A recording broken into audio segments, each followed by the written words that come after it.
Fala pessoal, tudo bom?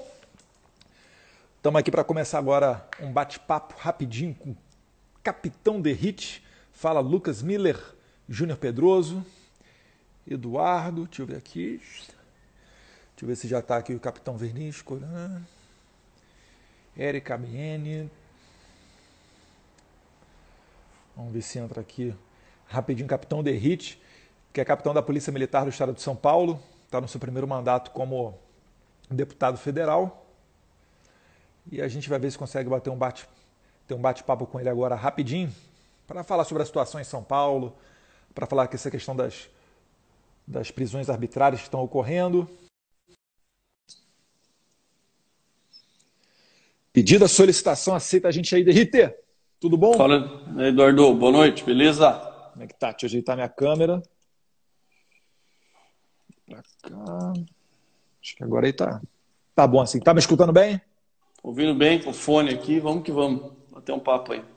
Perfeito. Derrite, estava falando aqui para o pessoal sobre a questão das prisões arbitrárias, mas antes eu queria falar, se é que tem alguém que me segue, ainda não segue o Derrite, está no erro, tá? Então quem me segue, segue aí o Capitão Derrite. Não é meu concorrente, é deputado federal pelo Estado de São Paulo, e eu posso dizer de dentro da Câmara que é um cara que está mandando muito bem, não tendo que reclamar. A atuação, então, sobre a questão da segurança pública é impecável, né? É uma pessoa que sempre está atento às causas das polícias militares, está atento com aquelas infelizes mortes que ocorrem, e é uma pessoa que, com certeza, anda de cabeça erguida e entra em qualquer batalhão e é bem recebido. Derrite, se apresenta para o pessoal, fala um pouquinho da sua história e depois comenta com a gente essas prisões arbitrárias que ocorreram em São Paulo. A mais notória delas foi aquela de Araraquara, daquela senhora, né? Então, manda ver. Bom, primeiro é um prazer estar aqui contigo, Eduardo. É um prazer não só aqui estar na live, mas dividir as batalhas dentro da Câmara dos Deputados. Para quem não sabe, eu sou o Capitão Derrite, sou oficial da Polícia Militar de São Paulo.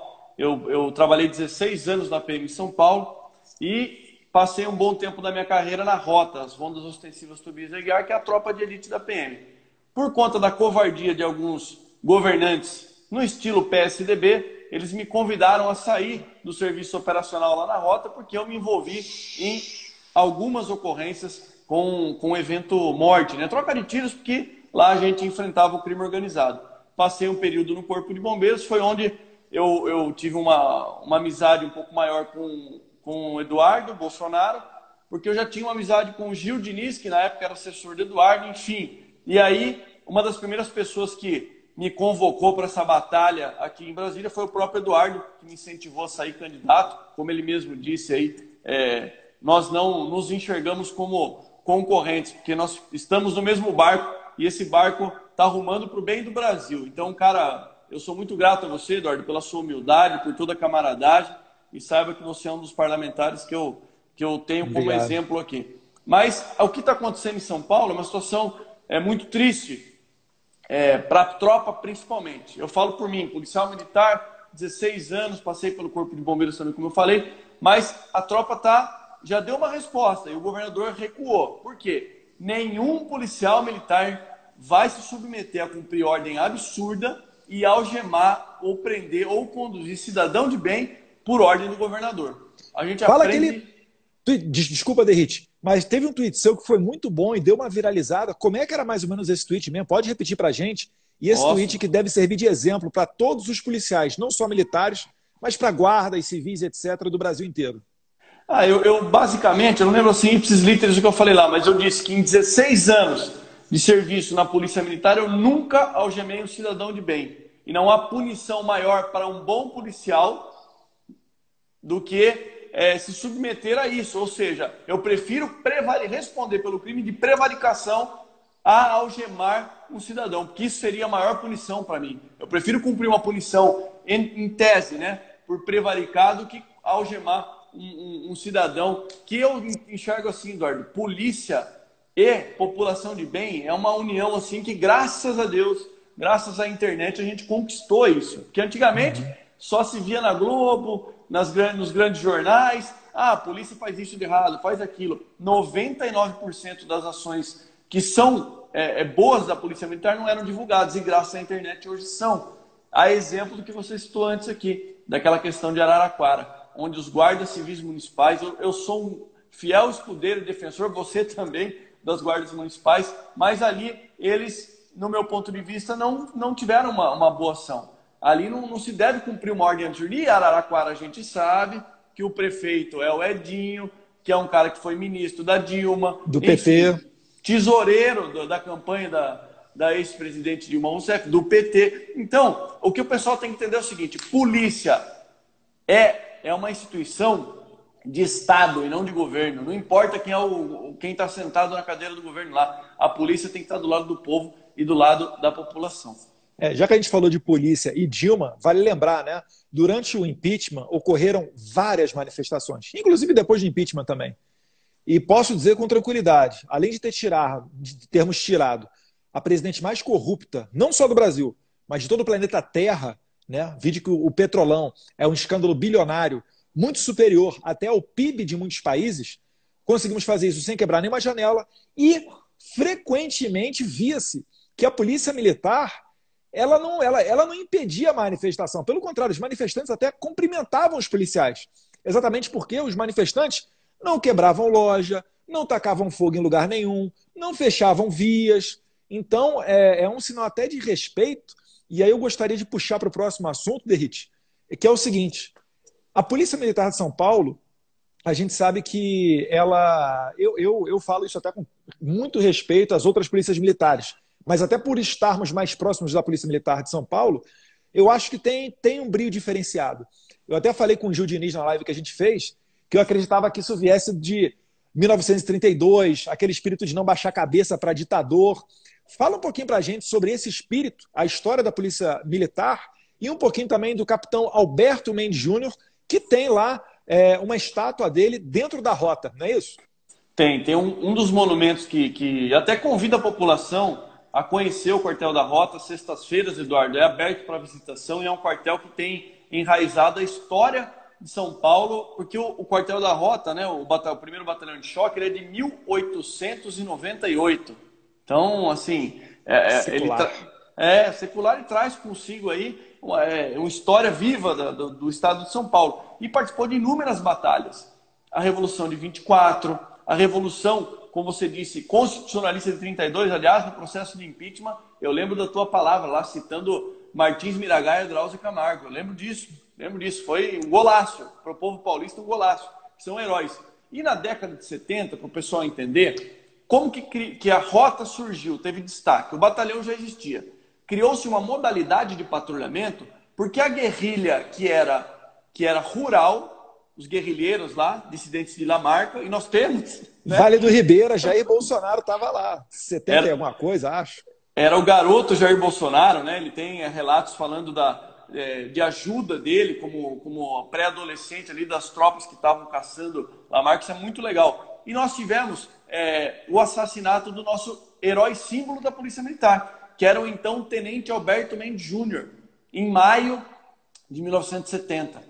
E o que ocorreu? As tropas de Lamarca capturaram a tropa do Tenente Alberto Mendes Júnior, que era do batalhão Tobias de Aguiar, hoje da Rota, né, conhecida como Rota, e o Tenente Alberto Mendes Júnior, ele, segundo consta, relato histórico, ele negociou com as tropas de Lamarca e falou, me mata, mas mas deixa minha tropa sobreviver. E segundo consta, isso aconteceu a golpes de coronhada, porque os guerrilheiros não efetuaram disparo, porque daí o som seria ouvido pelas tropas do exército, enfim.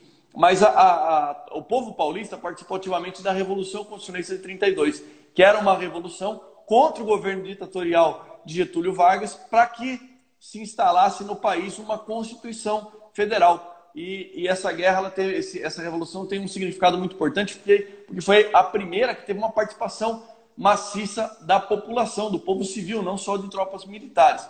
São Paulo foi derrotado, óbvio, né, por conta do tamanho e do exército brasileiro e de outras tropas getulistas, mas deixou um legado que foi a Revolução, a nossa Constituição de 1934, por origem na Revolução de 32. E a tropa de São Paulo tem isso muito enraizado. A nossa formação, Eduardo, eu não sei se você sabe disso, mas a Academia Militar do Barro Branco, onde eu estudei por 4 anos, ela tem assim como espelho a Academia Militar das Agulhas Negras. Então, tem um padrão hierarquizado, de disciplina, de hierarquia, muito semelhante ao do Exército, muito semelhante em sua formação histórica, é conhecida como uma tropa bem Caxias na sua formação. Eu trabalhei na escola de soldados, então ele tem esse enraizado a hierarquia e disciplina, isso garante uma tropa vibrante, uma tropa, mas também uma tropa consciente, que não cumpre ordem absurda. Esse é o meu ponto de vista a respeito. Claro que eu sou suspeito, né? Mas é esse o meu ponto de vista. Não, mas olha só, é isso que eu ia falar. Para a população, muitas das vezes, principalmente aquela pessoa que não é conhecedora do direito, ela acha que as palavras do governador são lei. E não é bem assim que a banda toca, né? A pergunta que eu faço é a seguinte: o governador pode determinar quem vai ser preso, quem não vai ser preso? Não tem a lei penal, porque precisa de uma previsão legal, né, de uma conduta descrita na lei penal para que o cidadão possa ser preso. Como é que é essa questão jurídica, né? Porque não é a vontade do governador contra a vontade da polícia. É que nenhum dos dois pode fazer o que bem entender. Como é que funciona isso do aspecto jurídico, Derrite? O governador pode mandar prender quem ele quiser? Aí, ó, vamos lá, né? Antes de responder isso, eu já procurei, eu sou formado em Direito, eu sei que o Eduardo também lá na UFRJ, mas assim, para não cometer nenhuma besteira, uma aberração jurídica, eu procurei me informar, principalmente com os meus assessores, que têm uma formação que nem dá para comparar com a minha, né? Mas, enfim, o que acontece? No estado de calamidade, que foi e associado à Lei 13.979, que é a Lei Coronavírus, que nós aprovamos no Congresso Nacional, o governador ele pode regulamentar por decreto e restringir algumas atividades. Por exemplo, olha, para sair na rua agora, só pode estar usando máscara facial, luva, etc. e tal. Coisa que não tem isso, não existe isso no decreto em São Paulo. Não tem essa descrição explícita no decreto estadual. Então, isso garante que todo cidadão ele possa, assim, respeitando as regras de distância e do próprio isolamento, ele possa, sim, transitar. Agora, o que não pode é a polícia fazer o que tem feito em algum... Infelizmente, olha, dói o coração, Eduardo, eu não estou aqui para falar mal da polícia nenhuma, mas eu não quero ver irmão de farda meu, seja de São Paulo, Rio, Goiás, dos 4 cantos do Brasil, algemando o cidadão de bem. Então, no nosso ponto de vista, e o principal, em São Paulo, o governador ele sentiu que a tropa não ia cumprir essa ordem absurda. E nem colocou isso no decreto. Porque tem uma declaração da Associação dos Policiais Militares de São Paulo, não tem? Falando isso? É a Associação dos Oficiais da Polícia Militar, dizendo que, olha, não tente fazer da nossa tropa massa de manobra, porque eles não vão cumprir. E talvez isso tenha influenciado. E vamos fazer justiça aqui também, né, Eduardo? O trabalho de alguns deputados estaduais lá em São Paulo, exemplo do Gil Diniz, do Major Meca, que tem feito uma pressão muito grande lá no governador, e ele recuou, porque ele sentiu, e a nossa polícia, graças a Deus, não vai ser usada como massa de manobra. População e polícia não tem como separar, essa união já está com a gente, e a gente não pode cair na besteira de seguir ordem, de obedecer ordem absurda. Uhum. Derrite, eu sei que você anda com tranquilidade na rua, porque o seu passado é limpo, né? Deputado federal que tem moral junto à sociedade. Como é que está o sentimento da população quando a gente começa a ver decisões da justiça, e decisões da justiça sem nenhuma rechaça, sem nenhum repúdio, né, do governador e de alguns setores que nós poderíamos esperar haver um repúdio, né? Mas a justiça tem determinado a soltura de presos, dizendo que, em virtude da pandemia do coronavírus, é mais seguro que eles sejam soltos, e, por outro lado, muitas das vezes, guardas municipais, principalmente, prendendo os cidadãos em São Paulo. Qual o sentimento que isso aí gera na sociedade? E se puder estender um pouquinho, fala do benefício dos R$ 600 que muitos presos estavam tentando ter acesso. Olha só como o nosso país ele vive a inversão de valores na pele, na prática, né? Então, logo começou a pandemia do coronavírus, qualquer pessoa que tem um mínimo de discernimento fala assim, então é importante o isolamento, é importante não haver contato para não proliferar o vírus, a infecção através do vírus. Ok. O que nós esperaríamos das autoridades, principalmente o Poder Judiciário? Então, vamos cancelar as visitas nos presídios, principalmente as visitas íntimas, e vão manter esse isolamento. Eles lá dentro do presídio e a família deles, que pode levar o vírus para dentro do presídio. O que alguns, eu não quero generalizar também, mas infelizmente é a maioria, o que alguns tribunais fizeram em alguns estados. A exemplo do que ocorreu no Paraná. No Paraná, o Tribunal de Justiça do Paraná estava soltando homicida, estuprador, alegando coronavírus, o problema da infecção. Então, muitos estados utilizaram a desculpa, né, da infecção e do vírus para uma política de desencarceramento que, infelizmente, nós sabemos que é a realidade dentro do Poder Judiciário.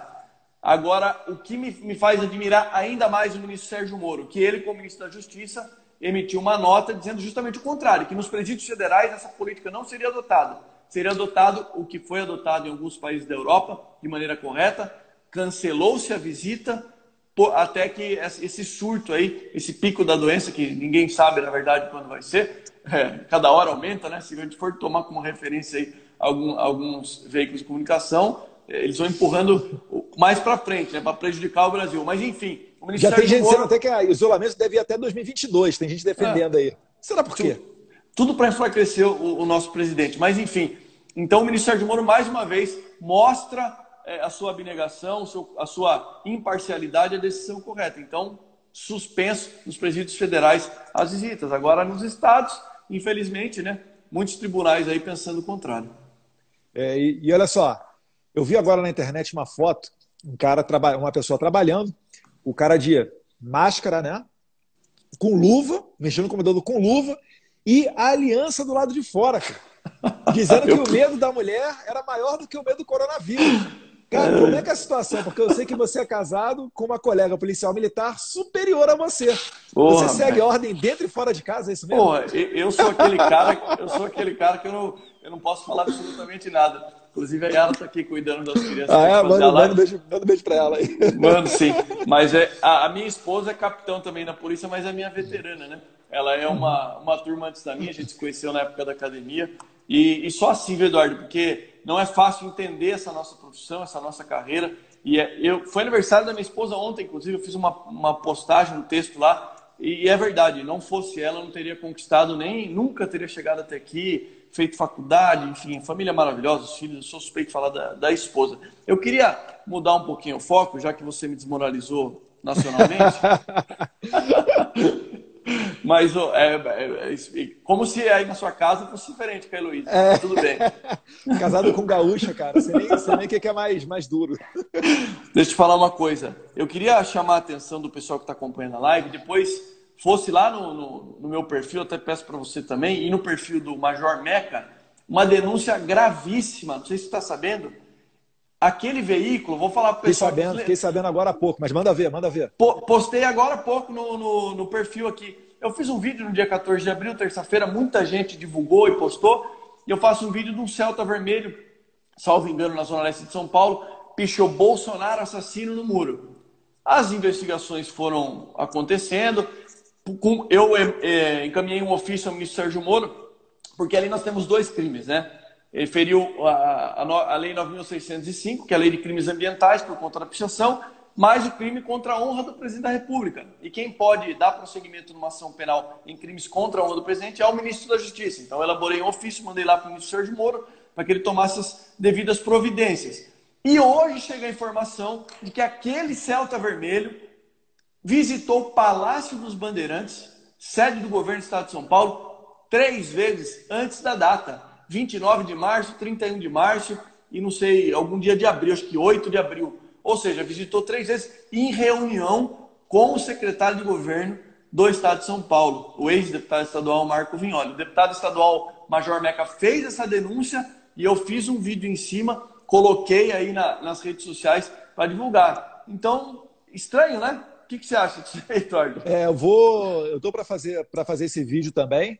É uma denúncia que é gravíssima, né? A gente sempre imagina, quando a gente vê o governador João Dória faltando tanta coisa em São Paulo, mas ele pegando dinheiro, investindo na imprensa, ele diz que é para renovar o equipamento, etc., porque a democracia faz parte da liberdade de imprensa. Sim, a imprensa tem que ser livre, inclusive livre do próprio governo.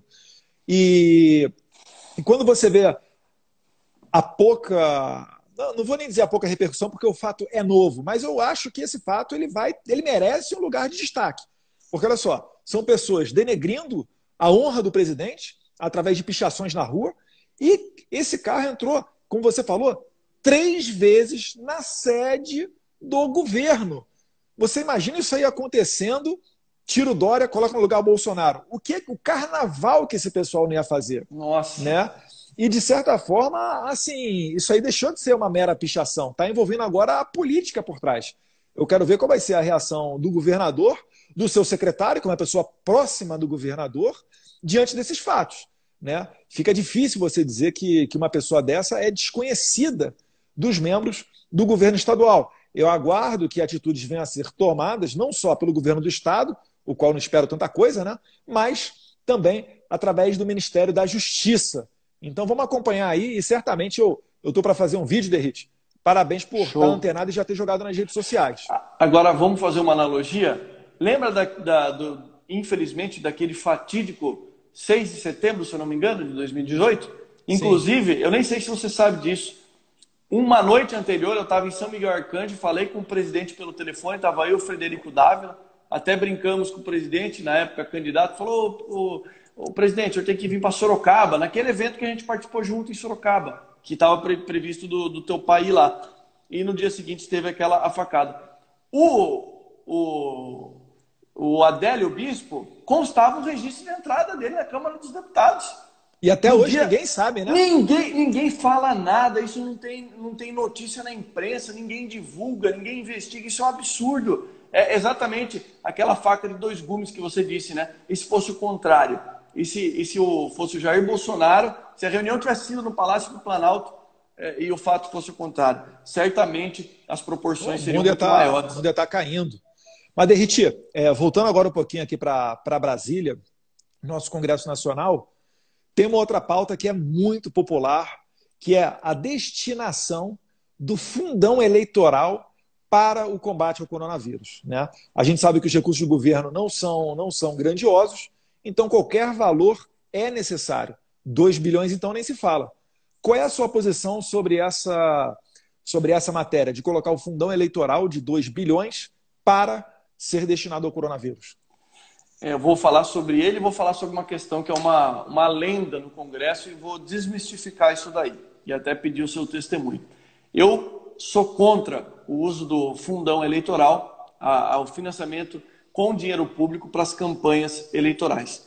E por que eu falei isso? Porque eu votei o ano passado contra o fundão, assim como você, assim como inúmeros deputados, a maioria aí, deputados da direita, votou contra o fundão. Teve vários deputados do centro, enfim. Mas, assim, boa parte, eu votei contra. E por que eu estou falando que eu quero desmistificar uma lenda? Porque eu sou contra o uso do fundão. Ainda mais esse ano, no combate ao coronavírus, tamanha necessidade que o nosso país precisa de investimento público na saúde, usar isso para financiar campanhas eleitorais municipais. Por que eu estou falando isso? Porque existe uma lenda que o deputado não pode votar contra o partido. Alguns deputados se acovardam e falam, eu tive que votar porque o deputado é obrigado a votar contra o partido. Com o partido. Mentira! Eu sou do Partido Progressista, do PP. Entrei pelo PP como deputado federal. O Eduardo sabe, porque o meu ex-comandante da rota, Coronel Telhada, era deputado estadual e me pediu para fazer uma dobrada com ele lá em São Paulo. Foi muito mais difícil ser eleito pelo PP, o Eduardo. Se não tinha entrado junto com o Eduardo aí no PSL, ele tinha me arrastado lá, né, Eduardo? Mas enfim... Não, tá certo. Deus escreve certo por linhas tortas, cara. Tá dentro do PP, tá em outro partido, cada um no seu aí, isso. Mas vambora.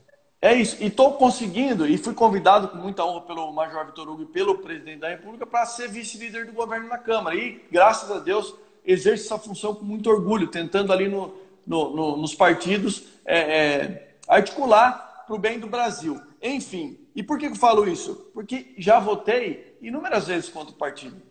E essa questão do fundo eleitoral foi uma das vezes que eu votei e votarei sempre contra a utilização do fundo eleitoral, dinheiro público, para financiar a campanha política. Exatamente. Tem algumas matérias que são assim, fazem parte da nossa base de ideias, da nossa base de caráter.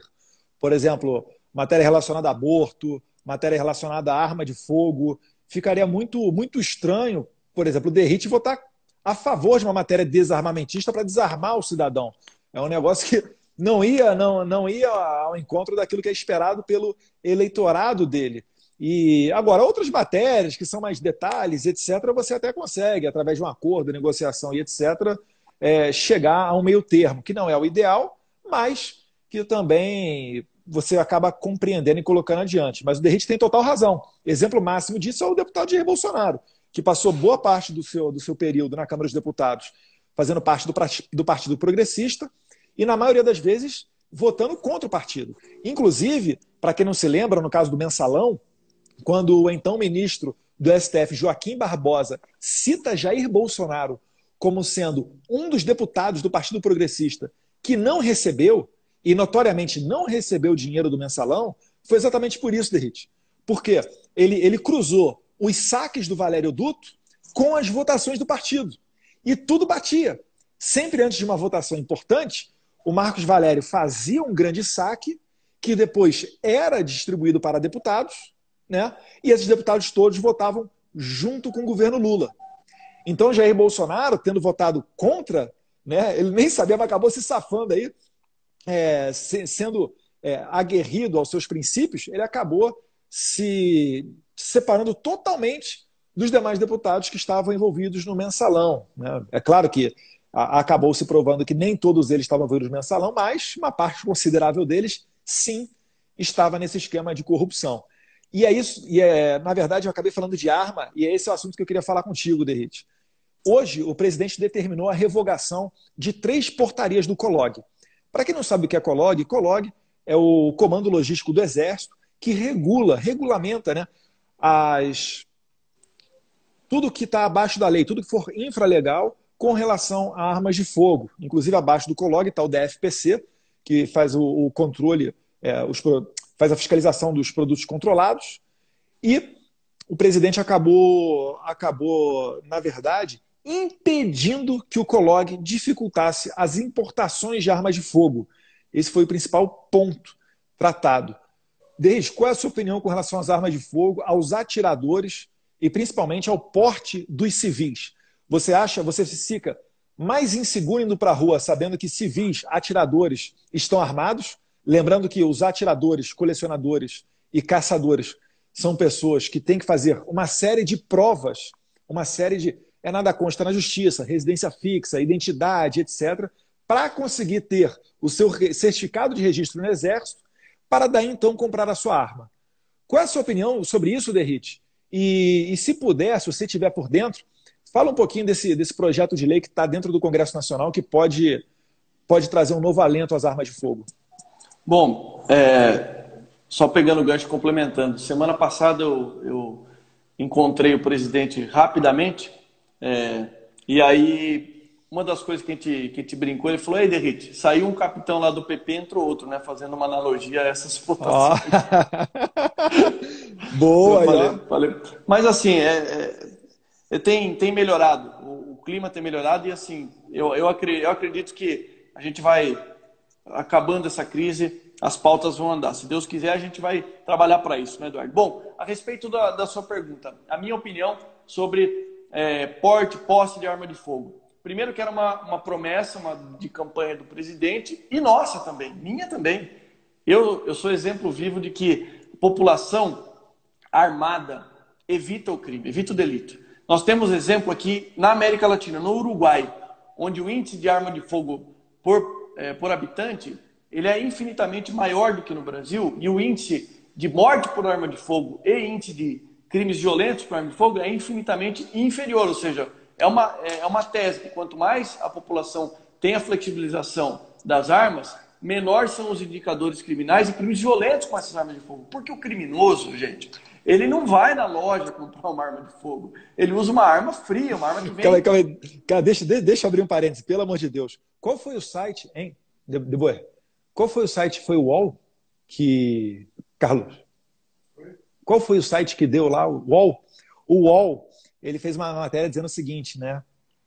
Que a revogação dos decretos empreendida hoje pelo presidente Jair Bolsonaro facilita a compra de armas pela milícia. Eu falo assim, meu Deus do céu. Os caras, Como consegue ter esse raciocínio? Como é que ele consegue explicar para o povo sem passar vergonha isso? Desculpa interromper, Derrite. Não, mas tá totalmente dentro disso que a gente está falando. Por quê? Porque a milícia, o crime, etc. e tal, eles não compram uma arma legalizada. A arma que eles adquirem, ela vem pelo Paraguai, ela vem de outro lugar, mas ela não vem com nota fiscal, com número, com documentação. E detalhe, para se tornar, você falou o exemplo dos CACs, né? Colecionador, atirador e caçador. Inclusive eu tive que me tornar CAC porque a legislação é falha. Eu queria ter uma arma de fogo, hoje eu tenho duas.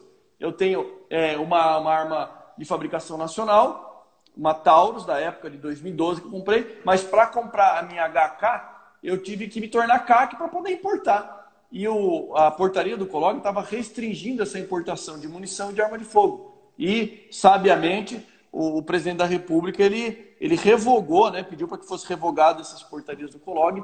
E a população, como eu disse, bem armada. Eu tive uma ocorrência, Eduardo, em 2011, finalzinho de 2011, se não me engano, na região lá do Jardim Arpoador, que fica próximo também de Paraisópolis, lá perto do Morumbi, onde 3 criminosos armados entraram numa residência, fizeram uma família de japoneses lá reféns, com coronhadas numa senhora de quase 90 anos, pegaram os cartões de crédito, amarraram a família inteira, etc. E tal. A vizinha viu e ligou pra gente.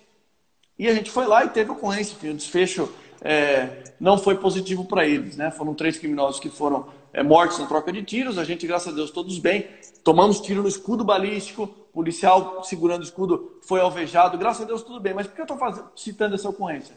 Eu duvido que se os criminosos pelo menos suspeitassem, ó, nessa casa aí tem uma pessoa que tem uma arma de fogo, eu duvido que eles iam querer entrar lá. Esse ponto de interrogação que o criminoso tem que ter. Pô, nessa casa, será que tem arma de fogo? Será que não tem? Hoje no Brasil, o criminoso ele tem certeza absoluta que ninguém tem arma de fogo. Então a população fica trancada dentro de casa rezando. Não pode nem se defender. Mas além da autodefesa, eu entendo e defendo que o cidadão de bem, desde que comprove capacidade psicológica, capacidade técnica, através de um treinamento, de um curso, filiado a um clube de tiro, e comprovação de antecedentes criminais, que seja uma pessoa idônea, etc. e tal, e a ocupação lícita, eu sou favorável que essa pessoa possa portar e possuir uma arma de fogo.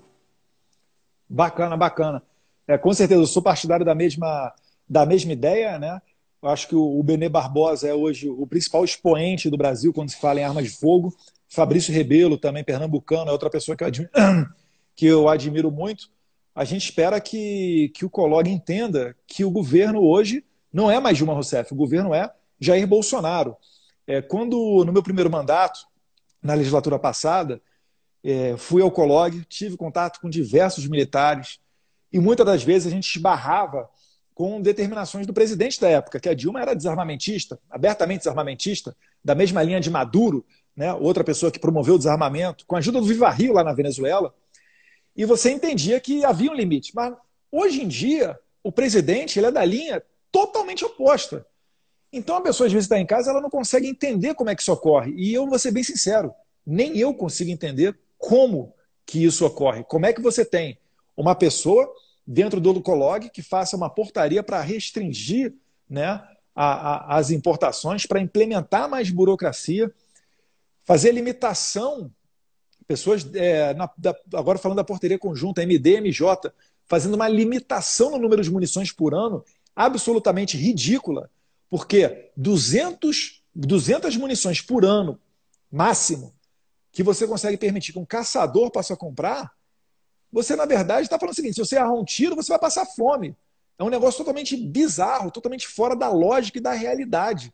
Né? Aquele caçador que está lá em Tefé, está lá no interior do Amazonas, lembrando que o estado do Amazonas, nos anos 90, tinha o porte de arma longa, o porte de espingarda, ele poderia ser ostensivo na rua, tipo open carry nos Estados Unidos. Você pega a sua espingarda, bota nas costas e vai para a rua e depois vai para caça.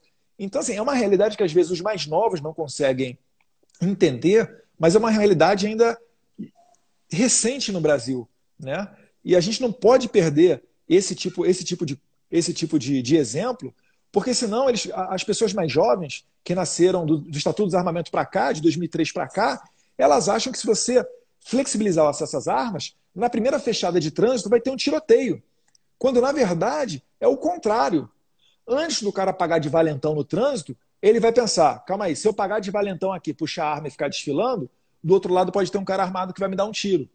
É por isso que antigamente ocorriam muito menos mortes por armas de fogo, porque o cidadão de bem sabia que outras pessoas poderiam estar armadas, o bandido sabia que outras pessoas poderiam estar armadas, e quando foi aprovado o Estatuto do Desarmamento, com a ajuda dos mensaleiros, porque era o auge do mensalão, eles passaram um recado para a criminalidade. Que recado que é esse?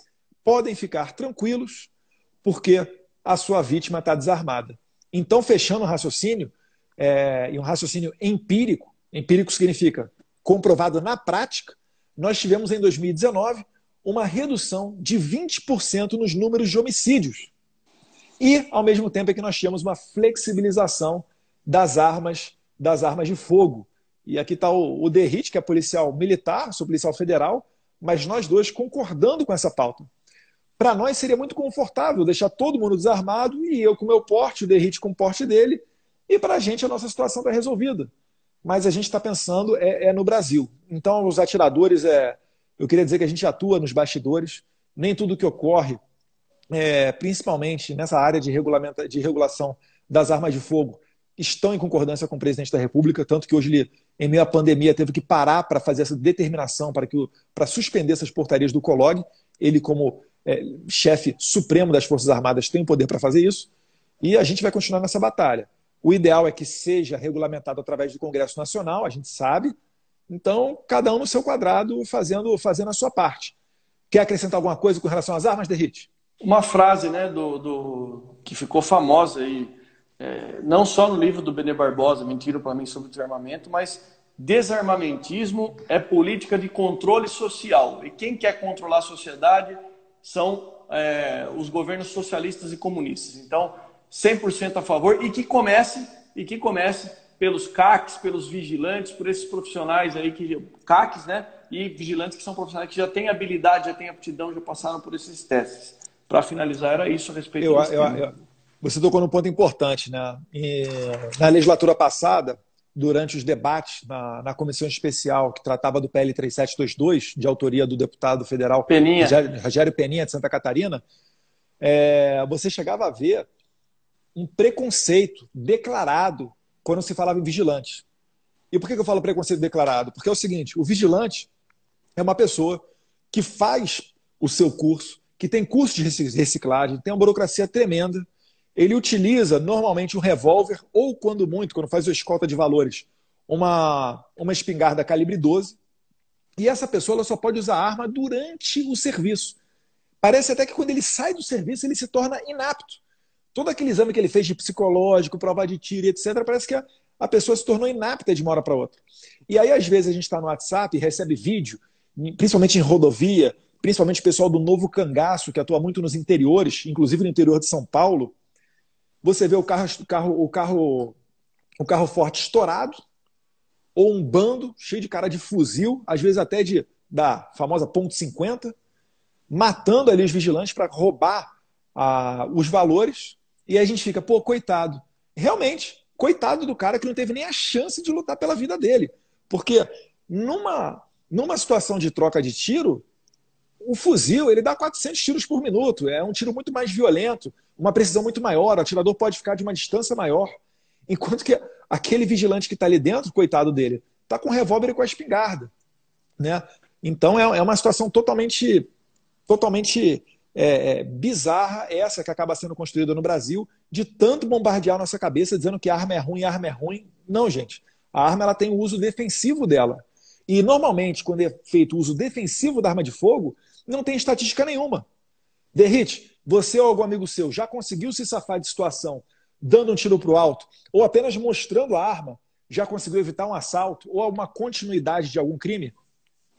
Na verdade, de folga, graças a Deus, nunca me aconteceu nada. Nunca me ocorreu nenhum evento. Isso daí não é registrado em estatística nenhuma, tá? Mas em serviço já aconteceram inúmeras vezes. Na verdade, tem uma outra frase, né, que para parar um homem mal armado, só um homem do bem também armado. Nós tivemos um caso, acho que na França, alguns anos atrás, um atentado terrorista, um cara que pegou um veículo e saiu atropelando. Quem foi que parou esse cara? Foi um cidadão lá armado, um policial, um agente da lei que seja. Mas E sobre os vigilantes, uma vez eu dei palestra para um grupo de vigilantes em Campinas, até a pedido do nosso amigo, o Tenente Santini, e aí o cara me falou, pô, capitão, admiro muito o senhor é um... Eu falei, não, cara, eu que te admiro, porque trabalhar na rota com 4 caras, com fuzil, capacete balístico, metralhadora e tal, é muito mais fácil do que a tua vida, cara. Às vezes é um vigilante na porta do banco, enfrentando uma quadrilha, 4, 5, como você falou, rouba carro forte, tentativa de rouba carro forte, 5, 6 caras com fuzis. Então,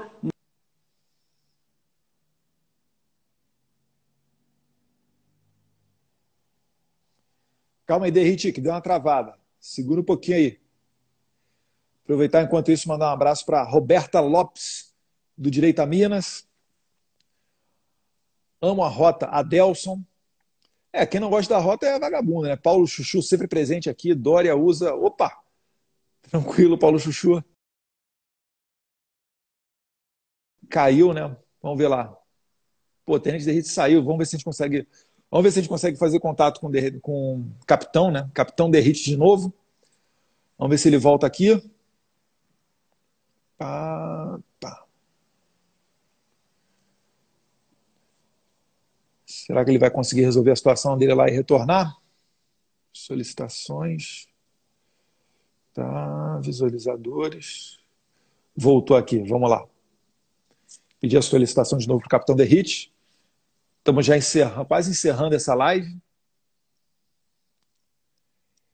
Pedrina Santos, Flávio Goto, Vlad, Rodrigo de Santa Catarina, André Santos Sobral. Voltou, Derrite? Tava com problema na conexão lá. Vim aqui para a sala. Ó, participação especial aqui, ó. Gabrielzão, fala aí pro tio Eduardo lá. E aí, Gabriel, tranquilo? Tudo bom? Tua cara. Ainda bem. Eu falei, né? pô. Tava falando aí dos vigilantes e da bravura de ter que, às vezes, exercer o seu trabalho, a sua profissão, combatendo uma quadrilha muito melhor armada do que eles, né? Sim, a maior parte dos vigilantes, na verdade, eles estão sempre numa desvantagem com o crime organizado, com o criminoso comum. Que é o cara com uma arma de fogo, com um revólver 38, como você falou, a gente chama em São Paulo aí de canela seca, enfrentando os caras com fuzis. Então a gente tem que valorizar esses profissionais e garantir para que eles, que estão lá na porta do banco, na porta do shopping, às vezes coibindo e fazendo sim papel de polícia, que esses caras possam, durante o término do serviço dele, pelo menos se proteger, porque retaliações existem. Uhum. Perfeito. Derrite, agradecer esse bate-papo aí contigo, a sua atenção, a sua disponibilidade. Abrir aí para suas considerações finais e uma perguntinha a mais. Para quem não é de São Paulo, às vezes ele acha meio estranho esse negócio de você ter feito parte da Polícia Militar e depois do Bombeiro Militar. Explica para a gente como é que funciona essa questão em São Paulo e já abre aí para emendar nas suas considerações finais. Tá, em São Paulo, o Corpo de Bombeiros teve origem na Polícia Militar. A origem do Corpo de Bombeiros foi junto. Alguns corpos de bombeiros surgiram já como instituições separadas, como é o caso do Rio de Janeiro, que é o Corpo de Bombeiros mais antigo do Brasil. E São Paulo, por uma questão histórica, acabou ficando, e mesmo não tendo uma correlação de serviço, o bombeiro pertence à Polícia Militar. Foi o que possibilitou a minha transferência na época, quando me tiraram do serviço operacional, eu tenente, e queria estar no operacional, vibrando. Eu falei, então eu vou vibrar de um outro jeito. Fui, prestei o concurso interno e passei lá no Corpo de Bombeiros 3 anos ou quase 4 anos. Foi uma experiência sensacional, porque o bombeiro literalmente faz um trabalho fantástico, acho que é notório, enfim, é indiscutível, né, a relevância do bombeiro. E as considerações finais, Eduardo, é dizer publicamente para todo mundo que nos viu aqui, principalmente os teus seguidores, eu sou um deles, né, me inclui nesses milhões de seguidores que você tem, para que conte com o meu trabalho aqui, apoio integral ao presidente da República, a esse governo. Como eu disse, eu tenho um orgulho muito grande de ser vice-líder do governo. Agradeço você por ter insistido para mim lá em 2016, 2017, para que saísse candidato, porque só através da política e da boa política que a gente vai conseguir mudar o nosso Brasil. Bacana, Derrite.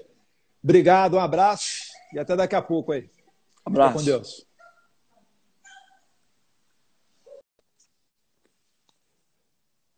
Tá aí, pessoal. Obrigado pela moral. Pugliese, sempre assistindo às nossas lives. Júnior 07. Parabéns, deputado Alexandro 410. Stanley Wesley. Juliano Wesley. Serbinho 000. Alguém aí já está gripado? Aloísio, Débora Emanuel, eu, Rosângela de Fortaleza, Vinícius Santos. Pessoal, é bacana esse bate-papo e é bom a gente prestar atenção na evolução do número de deputados que tem origem nas forças policiais, né? Na legislatura 2010-2014, você tinha 7 deputados federais oriundos de forças de segurança pública. Depois, esse número triplicou, foi para 21, e aí estava eu no meu primeiro mandato, escrivão da Polícia Federal, e agora esse número já ultrapassou a faixa aí em torno de 50 deputados federais, então dobrou um pouquinho mais. E por que eu estou chamando a atenção para isso? Porque a gente estava em vias de discutir uma reforma administrativa em que muitos estavam pensando em maneiras para coibir, para impedir que agentes das forças de segurança pública viessem a ser eleitos. Como é que você faz isso? Você faz isso exigindo pelo menos 10 anos de serviço, 15 anos de serviço, antes de um policial militar poder ser candidato. Você consegue fazer isso através de outras maneiras, mas é importante que nós tenhamos isso, os olhos bem abertos para isso. E é um assunto que vira e mexe vem no Congresso Nacional. Muitas das vezes, quando teve a questão do distritão, do distrital, distrital misto, enfim, algumas dessas propostas matariam os deputados que têm na sua base de votação o chamado voto de opinião, que é o meu caso, por exemplo. Eu sou um deputado que não tem o que se chama na política, né, de curral eleitoral, ou seja, o deputado que é daquela região. Eu sou o deputado do Vale do Paraíba, eu sou o deputado do Vale do Ribeira. Não, eu sou o deputado da região aqui de São José do Rio Preto, Ribeirão Preto, dos presidentes. Enfim, quando você delimita a sua votação apenas a uma região, isso pode matar deputados como nós, como deputados comumente da base evangélica, da base católica, enfim, e privilegiando outros, por exemplo, que tem atuação sindical, por exemplo, sindicatos metalúrgicos lá de São Bernardo do Campo. Aproveitando, falando de São Bernardo do Campo, um abraço para o Paulo Chuchu. Enfim, é sempre bom a gente estar ligado nesses temas, e é muito bacana ter aí o Tenente Derrite, que depois virou Capitão Derrite. Logo depois da eleição ele teve a promoção dele, foi uma grata satisfação ele ser eleito. É uma pessoa que tem princípios, tem caráter. Poxa, tem uma família que é sensacional, conheço a família dele, a Yara, a esposa, né? O Gugu, enfim. E eu acho que as pessoas têm que se encorajar a cada vez mais entrar na política, porque se a gente virar as costas da política, é tudo que esses ratos precisam para roubar, né, o dinheiro do contribuinte. Aproveitar para mandar aqui mais um abraço ainda para Ana Paula Brabesso, estamos com vocês, Eneide Sampaio, com a sua hashtag, essa hashtag aí que no Twitter, a última vez que eu vi, estava em 1.200.000, hein? Roberta Lopes, eles esperneiam com a atuação de vocês. Obrigado, Roberta. Manda um abraço aí pro nosso amigo Bruno Engler, famoso ursão da Coca-Cola de Minas Gerais. Daniela Araújo, oi. Vlad, Thiago Navarro, Rondônia, manda um alô. Um abraço, Thiago. Rondônia que tem um carinho especial por já ter morado na cidade de Guajará-Mirim, fronteira com a Bolívia. De um lado, Guajará-Mirim, do outro lado, Guaiará-Mirim. Foi um bom período da minha vida. GG de Nova York, sempre acompanhando as lives. Um beijo, GG. Obrigado pela força. Manda um abraço para o Renzo Grace, Jeremias, Paulinho. Obrigado, pessoal. E é isso aí. Finalizo falando o que para vocês que me acompanham aqui não é nenhuma novidade, né? Já assistiu o Brasil Paralelo? Já assistiu a trilogia Pátria Educadora? Eu vou mais uma vez falar aqui que eu sou membro do Brasil Paralelo, membro prêmio, né, com R$ 49 por mês. A minha senhora é membro patriota com R$ 10 por mês. R$ 10, gente, não é nenhuma entrada para o cinema. E eu falo para vocês darem essa força para o Brasil Paralelo, para que eles continuem fazendo os seus excelentes vídeos que fazem parte dessa guerra cultural que a gente vive. Eles fazem documentários resgatando a história do Brasil, já fizeram sobre 1964, agora fizeram o documentário mais detalhado sobre a educação, não só do Brasil, mas a história da educação na nossa civilização. Os caras vão lá atrás, resgatam desde Platão até aqui. criação das universidades, movimentos que ocorreram mundiais, fazem uma desconstrução do mito chamado Paulo Freire, que na verdade não passa de uma pessoa que conseguiu colocar uma pedagogia adiante, que nos leva agora a ocupar as últimas posições, não só da prova do PISA, mas de outros exames internacionais. Enfim, está excelente. Trilogia, porque são 3 episódios. Se você não assistiu nenhum, bota aí no YouTube. Brasil Paralelo, Pátria Educadora. Assiste o primeiro que você vai adorar e depois o segundo e o terceiro. Beleza? Se você curtir no final e puder, dá essa moral para os caras. Um abraço. Fiquem com Deus.